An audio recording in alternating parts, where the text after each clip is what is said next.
Enamik inimesi arvab, et maa, millel me seisame, on tugev, kuid tegelikult see nii ei ole. Sest on kohti maailmas, kus maa aeglaselt laguneb ja lõheneb just looduse jõu tõttu.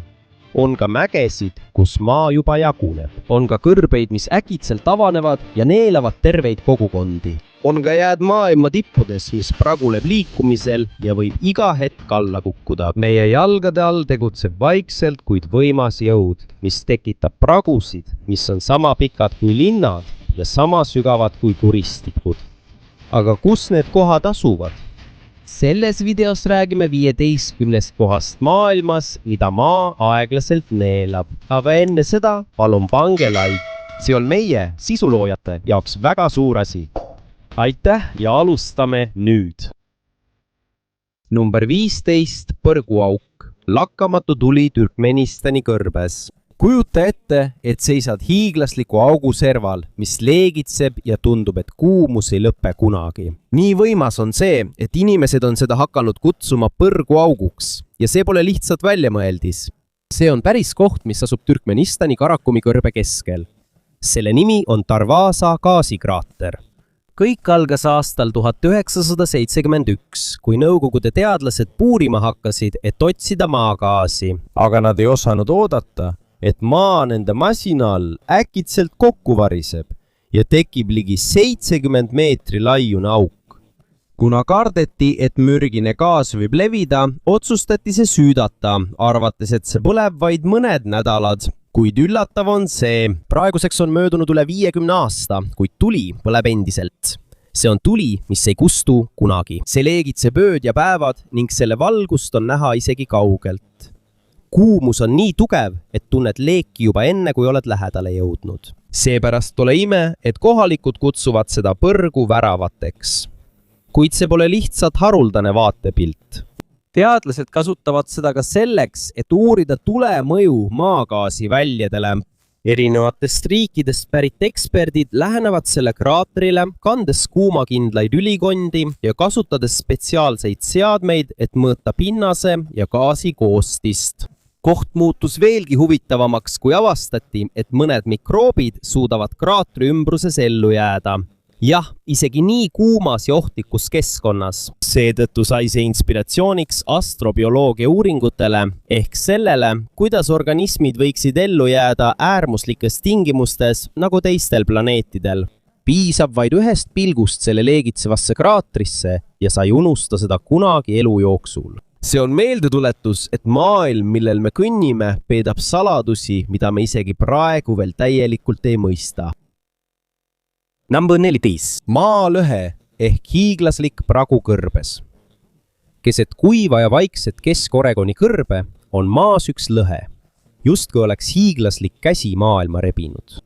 Seda kutsutakse maalõheks ja juba nimi ütleb, et see pole mingi tavaline pragu. See lõhe on peaaegu 2 miili pikkune ja kuni 70 jalga sügav ning see tekkis enam kui 12 000 aastat tagasi. Selle tekitas kunagine vulkaaniline tegevus selles piirkonnas. Teatud tüüpi pinge maal suurendas rõhku, kuni pinnas murdus ja lõhenes. Aga see on huvitav. Erinevalt teistest lõhedest või kanjonitest, mis aja jooksul vihma, tuule või erosiooni tõttu kaovad, on selle lõhe servad jäänud teravaks ja terveks. Kuna piirkonna kliima on kuiv, on lõhe loomulik kuju justkui säilinud. Kui sa sisse lähed, tunned tõesti selle looduse poolt tekkinud lõhe suurust ja sügavust. Teed on kitsad, seega peab ettevaatlikult liikuma, kuid kogemus on väga ainulaadne. Tundub nagu laskuksid otse maailma sisemusse. Kui sa armastad loodust, ebatavalisi kohti või tahad lihtsalt seiklust, mis erineb tavalisest, siis lõhe maapinnast sobib sulle suurepäraselt. See on meeldetuletus, et maa meie jalgade all liigub pidevalt ja mõnikord üllatavad ootamatud praod meid. Number 13. Raudfeldske lõhe. Riigis, mida kutsutakse tule- ja jäämaaks, Islandil, on mäes üks lõhe, mis näib olevat justkui värav teise maailma. Kohalikud kutsuvad seda Raudfeldskiaks ehk punase keepi riffiks. See asub Snaffelsnesi poolsaare jalamil. Ja iga samm sellele lähemale tundub nagu astuksid sisse ühte viikingite legendi. See ei ole lihtsalt lõhe maapinnas, vaid näib nagu maailma haav, mis on otse mäeküljele rebitud. See tekkis tektooniliste liikumiste ja vanade vulkaanide pursete tõttu, mis on aeglaselt kujundanud Islandit tuhandete aastate jooksul. Kuid lisaks geoloogiale ümbritseb seda paika ka legend. Jutu järgi viskas üks juht Raudfelderi, kohaliku eepose tegelase, just sellesse lõhesse pärast üht tüli. Seetõttu tundub iga külastaja sisenemine nagu pilk ajaloolisse stseeni põhjalasõdalaste ajastust.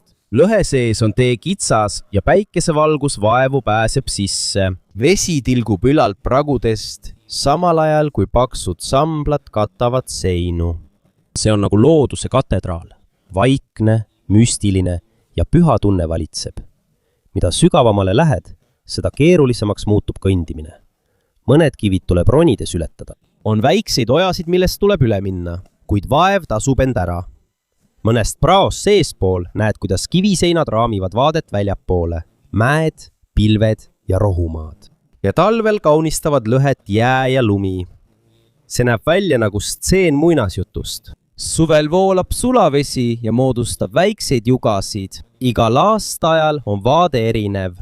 Seetõttu avastad iga kord tagasi tulles uue loo. Number 12. Kamuamua lõhe. Elu ja looduse hävitamine Hawaii'l.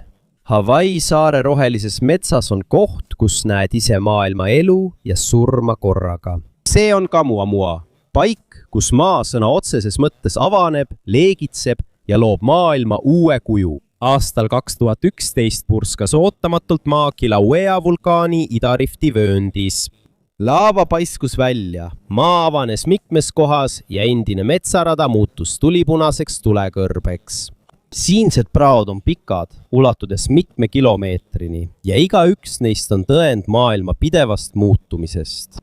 Kilauea, üks maailma aktiivsemaid vulkaane, purskab laavat peaaegu igal aastal ning Kamuamua on üks selle kõige silmapaistvamaid tõendeid. Kui seisad nende pragude serval, kujuta ette, et oled kogu planeedi kõige uuemal maalapil.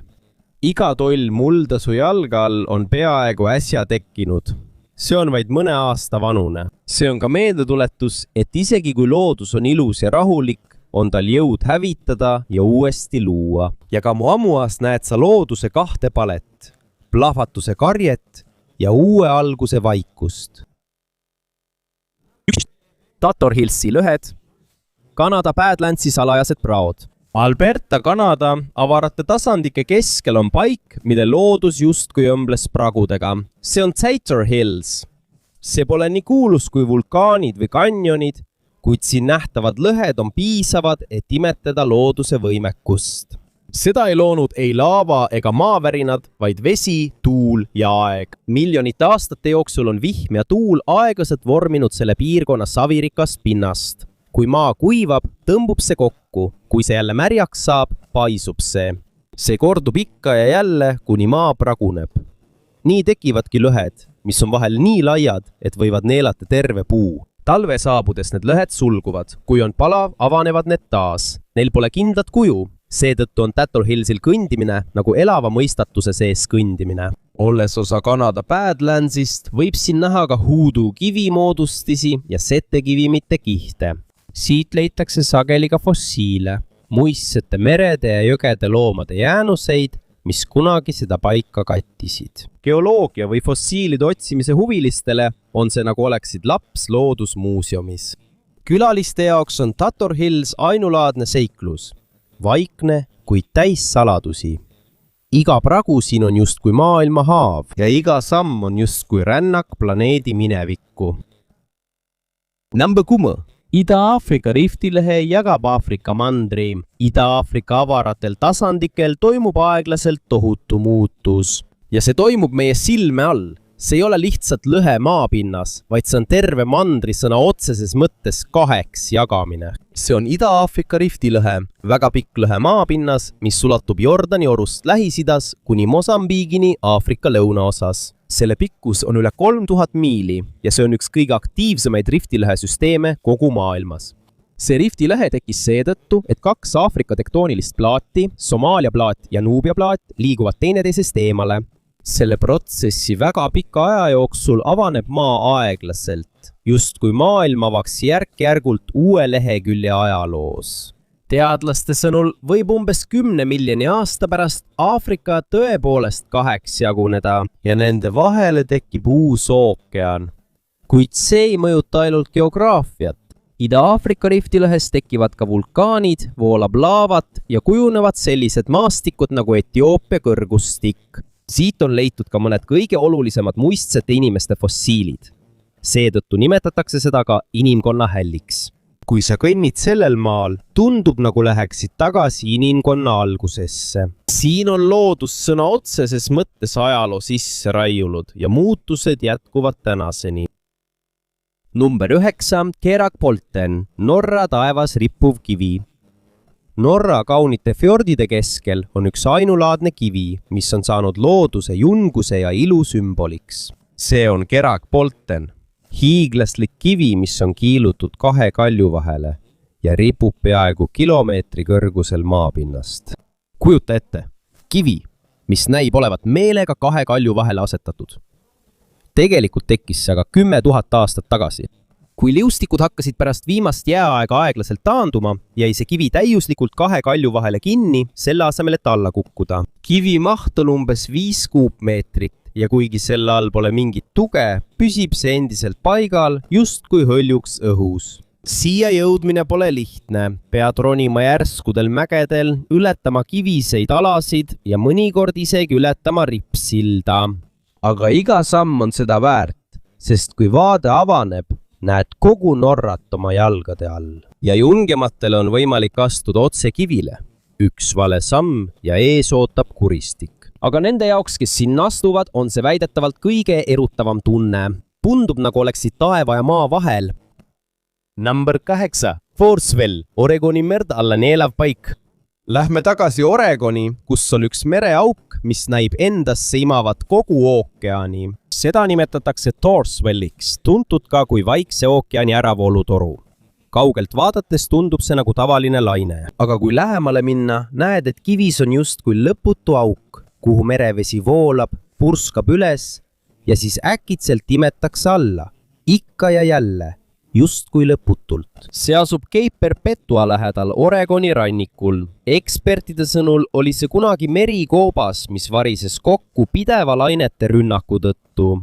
Nüüd on see umbes 20 jala sügavune auk ja väga ohtlik kõrgvee või tormi ajal. Kui lained liiguvad õigesti, tekib Torswellis rütm. Täis, purskab, imeb, kordub. See on nagu vihane kivikatla, mis hingab koos merega. Lisaks hämmastavale vaatele tuletab see meelde ka ookeani jõudu. Ainult üks vale samm ja laine võib sind kaasa viia. Aga fotograafide ja loodusesõprade jaoks on see üks kõige eepilisemaid vaateid kogu Vaikse ookeani rannikul. Number 7. Palulinn, Indoneesia. Linn, mille maa neelas. Indoneesia keskel on linn, mida on ilus vaadata, aga maal peitub varjatud oht. See on Palulinn. See asub Sulawesi saarel, kitsas ja piklikus orus, mida nimetatakse Paluoruks. Kuid lisaks oma looduslikule ilule asub see koht otse väga aktiivse murrangujoone Palu-Koro murrangu peal, mis on üks ohtlikumaid lõhesid kogu Kagu-Aasias. See murrangujoon on osa keerulisest tektoonilisest süsteemist, mis on põhjuseks, miks Indoneesia on üks maavärinatele kõige vastuvõtlikumaid riike. Aastal 2018 tabas linna väga tugev maavärin magnituudiga 7,5. Sellele järgnes laastav tsunami. Aga veelgi jahmatavam oli see, et siin kogeti haruldast geoloogilist nähtust, mida nimetatakse pinnase veeldumiseks. See tähendab, et maa muutus äkitselt nagu vedelikuks. Majad, hooned ja sõidukid vajusid sõna otseses mõttes maa sisse. Terve kogukond justkui neelati maa alla vaid mõne minutiga. Teed kadusid. Kohad nägid hoopis teistsugused välja. Ja tuhanded inimesed said kannatada. Aga kuidas see juhtub? Sest Sulawesi saar justkui tõmmatakse ja painutatakse väikeste tektuuniliste plaatide poolt, mis siin kokku põrkuvad. Palu-Koro murrang on niinimetatud nihkeline murrang. See tähendab, et maa liigub horisontaalselt mõlemal pool lõhet. Kui pinge koguneb pikaks ajaks ja äkitselt vabaneb, tekib tugev maavärin. Nüüd, kui sa vaatad ringi Palulinnas, mägede, orgude ja lõhede juures, tundub nagu näeksid sa ajalugu, mida maa ise pidevalt kirjutab. See on meeldetuletus, et mõnes maailma osas ei ole maa ise kunagi vaikne. Number 6. Motagua murrang Guatemala. See on lõhe, mis jagab Kesk-Ameerikat. Nüüd liigume Kesk-Ameerikast otse Guatemalasse, kus asub väga pikk lõhe maapinnas, mis sõna otseses mõttes jagab 2 tektoonilist plaati. See on Motagua murrang. Maapinnal olev joon, mida mitte ainult ei näe, vaid tunneb iga maavärina ajal, mis sellest läbi käib. Motagua murrang on üle 300 kilomeetri pikk ja see on Põhja-Ameerika laama ja Kariibi laama piir. Nagu Palolinnas on ka see külgnihkeline murrang, kuid siin on sellel palju pikem ja verisem ajalugu. Aastal 1976 tabas piirkonda tugev maavärin, mis nõudis tuhandete inimeste elu ja jättis sadade tuhandete inimeste kodudeta. See tragöödia muutis kogu riigi suhtumist maavärinateks valmisolekusse. Kuid see lõhe ei too endaga kaasa ainult ohtu. Miljonite aastate jooksul on Motagua murrang järk-järgult muutnud Guatemala maastikku. Kooriku hõõrdumise tõttu on tekkinud orud, künkad, kuumaveeallikad ja mineraalide rikas pinnas. Neile, kes elavad lõhe lähedal, on see elav tasakaal. See toob õnnistusi, kuid sellega kaasneb ka oht. Maa sobib hästi põllumajanduseks ja kaevandamiseks, kuid alati peab olema valmis maavärinaks. Siin Motaguas on looduse jõud selgelt näha. Nii nagu iga maa liikumine mõjutab inimeste elu. See on koht, kus maailmalõhe on osa igapäevaelust. Number 5. Reelfoot Lake Tent. Järv, mille lõi maavärin. Tennessee loode osas on järv, mis esmapilgul tundub tavaline, kuid selle päritolu on väga ebatavaline. Selle nimi on Reelfooti järv ja see tekkis mitte vihma, jõe ega jää tõttu, vaid tohutu maavärina tagajärjel. Lähme tagasi külmale ööle aastatel 1811 kuni 1812. Mississippi jõe oru keskel raputas Ameerika ajaloo üks tugevamaid maavärinaid. Selle tugevus oli hinnanguliselt 8,0 magnituudi ja seda tunti isegi New Yorgis ja Bostonis. Tugeva värina tõttu muutus jõgede voolusuund. Mississippi jõgi voolas isegi tagurpidi. Mõned maa-alad tõusid, teised vajusid. Ja siit algabki Reelfoot järve lugu. Endine mets ujutati äkitselt jõe poolt üle. Puud uppusid. Uus järv tekkis silmapilkselt. Siiani võib vee keskel näha veel puutüvesid püsti seismas. Need on tõendid ootamatu sündmuse kohta. Muudatus toimus enam kui 200 aastat tagasi. Selle pindala on peaaegu 15 000 hektarit, kuid see on üsna madal, keskmine sügavus on umbes 5,5 jalga. Vaatamata karmile päritolule on see nüüd looduslik paradiis. Siin elab sadu linnu, kala ja muid loomaliike. Kui sa sõidad paadiga või kõnnid järve ääres, näed küpressipuid, millel ripub Hispaania sammal ja veeliilijaid, mis hõljuvad vee peal.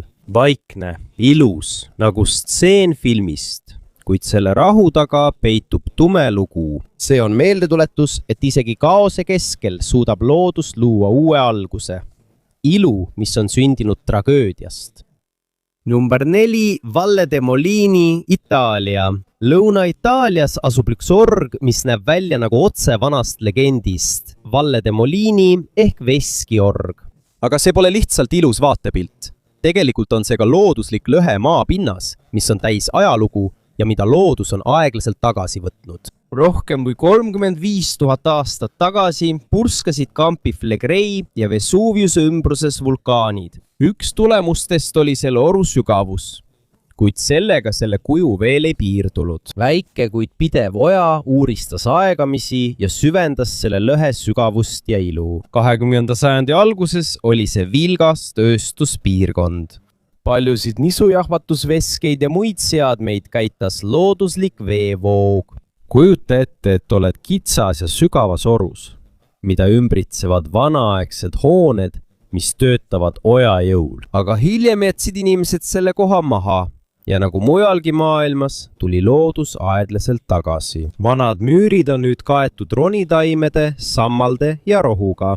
Endise masinate müra on asendanud tuulesosin ja veevulin. Kui sa laskud mööda teid orgu, tundub nagu läheksid ajas tagasi. See on nagu kõnniksid kahe maailma vahel.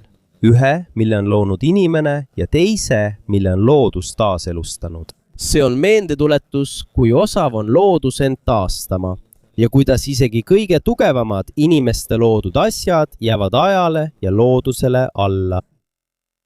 Number 3. Rio Grande Rift, USA. Lõhe, mis läbib tsivilisatsiooni. Sa ei pea minema kaugetesse mägedesse, et näha maailma liikumist. Lõuna-Lääne-Ameerika Ühendriikides, Coloradost kuni Uus-Mehikoni on tohutu ja aktiivne lõhe maapinnas, mis sõna otseses mõttes lõhestab maakoort. See on Rio Grande Rift. See lõhe on ligi 700 kilomeetrit pikk ja pole lihtsalt geoloogiline iseärasus, vaid jõud, mis on kujundanud kogu piirkonna välimust. Siin tõmmatakse maakoort aeglaselt lahku, mis väidetavalt algas juba üle 30 miljoni aasta tagasi. Tulemuseks on sügavad orud, järsud mäed, kuumaveeallikad ja ainulaadsed maastikuvormid. Üks selle veege tuntumaid osi on Rio Grande kuristik, sügav ja dramaatiline kanjon, mille põhjas voolab Rio Grande jõgi. Kuid see ei too kaasa ainult kauneid vaateid. Just see lõhe on põhjuseks, miks piirkond on rikas vee, põldude ja kuumaveeallikate poolest. Sellest ajast kuni tänapäevani on see olnud põlisrahvaste koduks ning paljude kogukondade jaoks peetakse seda pühalikuks maaks. Kui sa siin kõnnid või mööda jõge liigud, ei oska sa arvatagi, et iga sinu samm on elava lõhe kohal. Lõhe, mis pidevalt liigub ning kujundab Ameerika ajalugu, kultuuri ja keskkonda. Number 2. Khumbu jäälangus. Himaalaja ähvardav jääpragu Everesti mäel. Everesti alamil, enne kui tippu jõutakse, peavad ronijad ületama ühe maailma kõige ohtlikuma ja lummavama paiga, Khumbu liustiku languse. See on nagu jääjõgi, mis liigub pidevalt. Iga päev liigub see 1–2 meetrit ning iga liikumisega tekivad uued praod, jäätornid varisevad kokku ja tekivad ohud, mis võivad lõpetada iga ronija elu. Siinsed jääpraod on väga sügavad, need võivad neelata terve hoone. Seetõttu kasutavad ronijad ületamiseks metallredeleid, mille paigaldavad jäälanguse arstid. Jungete šerpadest koosnev grupp, kes rajab liikuva jää keskele teed. Aga miks Khumbu jäälangus üldse tekib? Sest kui liustik laskub alla Himaalaja kõrgustest, jääb see mäejärsul osale kinni. Ülemine jää liigub kiiremini kui alumine. Seetõttu see praguneb, murdub ja muutub justkui jäämaaks. Kõigist ohtudest hoolimata on selle ilu vaieldamatu. Serakid säravad sinises ja valges ning igas suunas näed Himaalaja mägesid. Mäetõusjate jaoks ei ole Khumbu jääjoa ületamine lihtsalt katsumus, vaid see on omamoodi sissepüvitsemine. Number 1. Griotagia, Island. 2 kontinendi kuum lõhe. Ja siin me oleme, number 1 juures, väike lõhe, millel on suur lugu. Põhja-Islandil Miivatni järve lähedal on üks laavakoobas, mis paistab väljastpoolt vaikne. Aga sees on see kuum ja salapärane. See on Griotagia. Ümmargune, kitsas ja seespoolt tuleb veidi suitsu. Väljastpoolt näeb see välja nagu tavaline pragu maas. Aga kui sisse astub, tervitab sind looduslik kuumaveeallikas, millel on sinakas toon ja mida soojendab maa enda kuumus. Varem kasutasid seda kohalikud kui supluskohta ja ajaloo järgi elas siin 18. sajandil üks linnprii nimega Hon Markoson, kes käis iga päev koopas kuumas vees ujumas. Kuid rohkem kui lihtsalt kuum supluskoht on Griotagia sõna otseses mõttes lõhe 2 kontinendi vahel, Euraasia laama ja Põhja-Ameerika laama vahel. Jah, kui sa löögastud vees, istud sa otse 2 maailmaosa piiril, mis üksteisest eralduvad. Kuna see on osa Atlandi keskharjast, lõhestab see Islandit aeglaselt.